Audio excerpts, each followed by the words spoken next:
Hi, Jeff here with Corsair's Applications Group. Today we're going to take you through an installation of our Hydro Series H50 CPU cooler onto a motherboard inside of our Obsidian Series 800D case. The H50 is an all-in-one cooling solution for the CPU, which supports all the latest CPU sockets on the market. You've got the Intel 1156, 775, 1366, and both AM2 and AM3 brackets. So without wasting any more time, let's go ahead and get this H50 installed. So here we've laid out everything that comes in the box with the H50.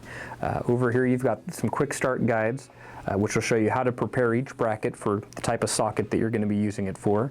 You've got the H50 unit itself, the fan which will mount on the H50 radiator using these screws, and then you've got the Intel bracket set and the AMD bracket set. Both sets will use the same screws and the same metal inserts in the back plate. Where they differ is they have different plastic bushings, so keep an eye out on the quick start guide to make sure you're using the right ones. And then obviously you've got a different back plate and bracket assembly for each one. The H50 comes with thermal interface material already applied to the CPU block.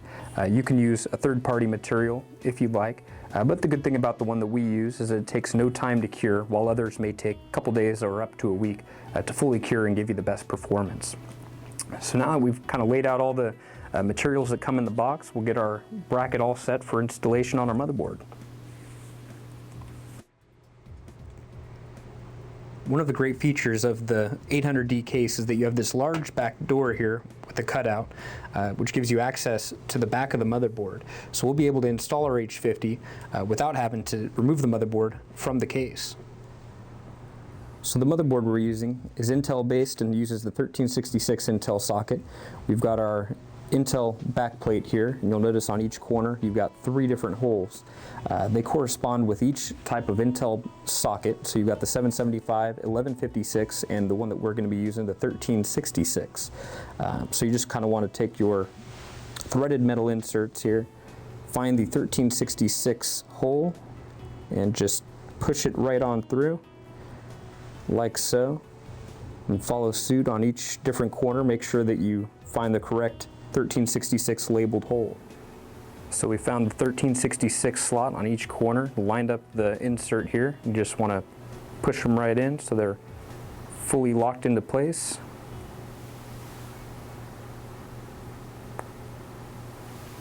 Like so. So we'll expose our adhesive strips here. It's going to help keep the back plate in place while we finish the rest of the installation. So just line up the inserts with the holes.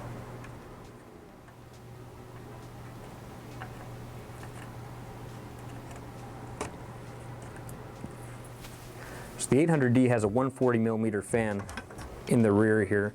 We're not going to use that, so we'll just remove it. You've also got a rubber grommet here, which we will replace with a 120mm grommet for the H50 fan. So the grommet helps prevent noise and vibration, so we'll install that in a moment. So on the top of the fan that comes with the H50, you'll notice that there's 2 arrows. One of them points in the direction of airflow. The other one points in the direction that the fan will spin. In this case, we just want to focus on the airflow. We want to have cool, fresh air blowing into the case from outside the case. We found that for the lowest CPU temperatures, you want to have the cool air blowing through the radiator, and that'll give you the best results.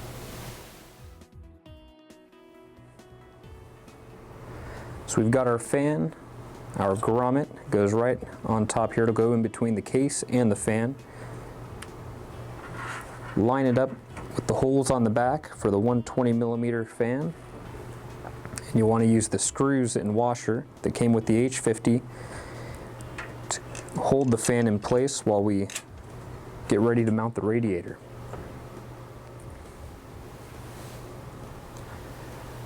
So I like to use 2 screws in a diagonal pattern to kind of tack it into place while we get the radiator ready. With just the 2 screws there, you can mount the radiator, and once it's in position, it'll be a lot easier to mount the remaining 2 screws.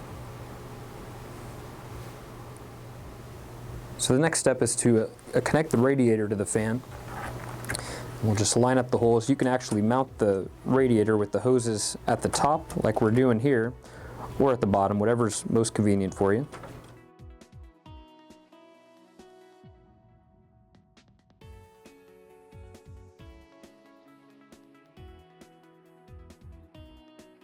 And now that it's mounted in place, it'll be really easy to mount the last two screws. Just line them up and screw them in.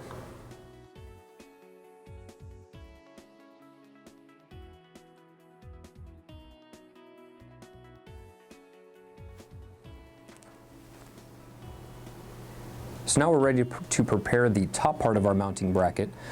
With the help of the quick start guide here, make sure you have the right quick start guide for the socket that we're going to be using. Ours is the 1366 here. You want to make sure you have the correct hardware. There's a set of screws and bushings that are proprietary to either Intel or AMD sockets. Right here we've got all the Intel screws and bushings, so we're good to go. Each plastic bushing has a tab on one side, so depending on the socket, you want to make sure you have that tab on the correct side for the bracket. For the 1366, it belongs on the inside, and it should just snap right into place here.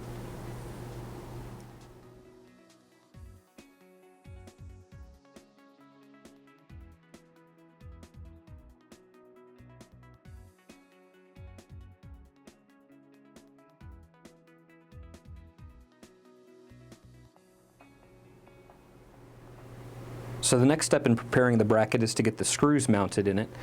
You want to use the outside hole in each bushing if you're using the 1366 bracket. You want to just hand tighten it through the hole until it's slightly sticking out the bottom here.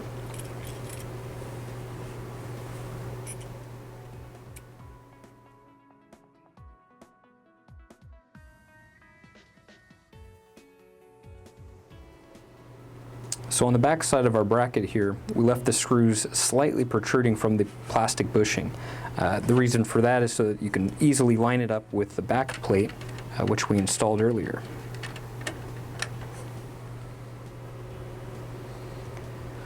So now we want to screw in the screws, but just enough so that it starts to thread the back plate. You don't want to screw it all the way in just yet.